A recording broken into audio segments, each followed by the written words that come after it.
அப்புறம் என்ன வினோத்து? சொல்லுங்க. என்னதான் விஷயம் திருப்பதியில? என்னதான் லட்டுல பிரச்சனை? அது ஒன்றும் பெரிய பிரச்சனை இல்லைப்பா.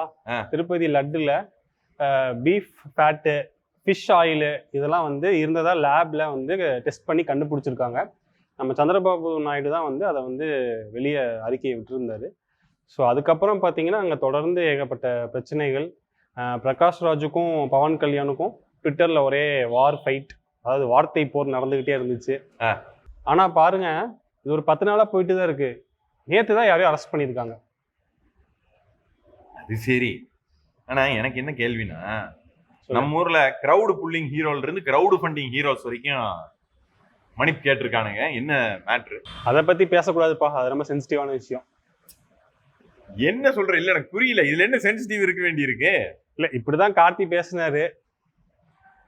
அதுக்கே பவன் கல்யாண் வந்து நான் நேத்து கூட ஒரு டிவி ஷோல பார்த்தேன், லட்டு வச்சா காமெடி பண்றீங்க அப்படின்ற மாதிரி மிரட்டி இருக்காரு. మీరు లడ్డు మీద జోక్లు వేస్తున్నారు. నేను ఒక సినిమా ఫంక్షన్ కూడా చూశాను. Laddu is a sensitive issue అని. இந்த விஷயத்துல வில்லனா நடிக்கிற பிரகாஷ் ராஜ் ஹீரோவா தெரியுறாரு. ஹீரோவா இருக்கிற அந்த ஹீரோ பிரதர்ஸ் வந்து காமெடினா தெரியுறாங்க. அந்த வார்த்தை போரெல்லாம் ஓரளவுக்கு முத்தும் போது பிரகாஷ் ராஜ் வந்து சொல்லிட்டாரு, நான் வந்து ஷூட்டிங்ல இருக்கேன், நான் அதெல்லாம் முடிச்சுட்டு மெதுவா வந்து உங்களுக்கு எல்லாம் பதில் சொல்றேன்னு கூலா சொல்லிட்டு போறாரு.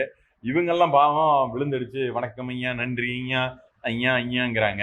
அதுலயும் ஹைலைட் நம்ம எதற்கும் துணிந்த ஹீரோ தான். ஏன் அப்படி என்ன பண்ணிட்டாரு?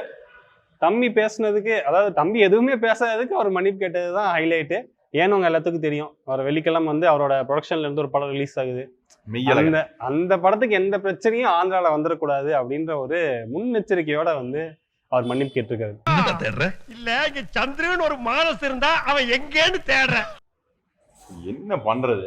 நான் என்னுடைய ஒரு தாழ்மையான கருத்து என்னன்னா, இப்போ அந்த கிரவுட் ஃபண்டிங் ஹீரோஸும் ஒரு பக்கம் வீடியோ போட்டாங்க. அந்த வீடியோல எதுவும் தப்பு இருக்கிற மாதிரி தெரியல. ரொம்ப ஜனரஞ்சகமா ரேஷனலா விஷயத்த வந்து ஹேண்டில் பண்ணியிருந்தாங்க, அட்ரஸ் பண்ணியிருந்தாங்க. அவங்களுக்கு எங்கிருந்து அழுத்தம் கொடுத்தாங்கன்னு தெரியல. அந்த வீடியோ பப்ளிஷ் ஆகி வித்தின் டே ஆர் டூ டக்குன்னு எடுக்க சொல்லிட்டாங்க. அவங்களும் அதை வந்து எடுத்துட்டாங்க. இந்த வேகத்தை வந்து அந்த லட்டு பிரசாதத்தை அடல்ட்ரேட் பண்ணாங்க இல்லையா, அங்க காட்டியிருக்கலாமே. ஏன் ஒரு 2 பேர் என்னமோ கைது பண்ணியிருக்காங்க. அதுக்கு ஏன் 10 நாள் ஆகணும்? 10 நிமிஷத்துல பண்ணியிருக்கலாம்ல. ஏன்னா டிவி ஷோ எல்லாம் பார்த்து இவர் இதை பேசியிருக்காரு, அவரு அதை பேசியிருக்காரு, ட்விட்டர்ல சண்டை போடுறதுக்கெல்லாம் நேரம் இருக்கும்போது அப்புறம் அதெல்லாம் முடிச்சுட்டு மீதி நேரத்துல தான் இதை பார்க்க முடியும். ఇంకో లడ్డు కావాలన్నా ఇప్పుడు లడ్డు గురించి మాట్లాడకూడదు, సెన్సిటివ్ టాపిక్, మనకు వద్దు అది. இந்த தெலுங்கு பாலிட்டிஷியன்ஸ்க்குலாம் தமிழ்நாடு மக்களை பார்த்தா ரொம்ப இலக்காரமா தெரியும் போல. ஏன் இல்ல ஒண்ணுமே பேசல கார்த்தி, அதை பத்தி பேச வேணாங்கன்னு ஒரு ஜாலியா பேசியிருக்காரு. அதுக்கு நான் நேற்று ஒரு டிவி ஷோ பார்த்தேன், இப்படிலாம் பேசிட்டு இருக்க கூடாது, சனாதனத்துக்கு எதிராக நீங்க பேசுறீங்க அப்படின்லாம் பவன் கல்யாண் பேசியிருக்காரு. அதெல்லாம் பாக்குறப்ப கொஞ்சம் என்ன கடுப்பா பண்றது? பொய் பேசித்தானே போட வேண்டியதா இருக்கு. சனாதன தர்மத்தில் இருக்கிறதெல்லாம் அவர் கடைபிடிச்சிட்டாரு. இல்ல நான் கேக்குறேன்,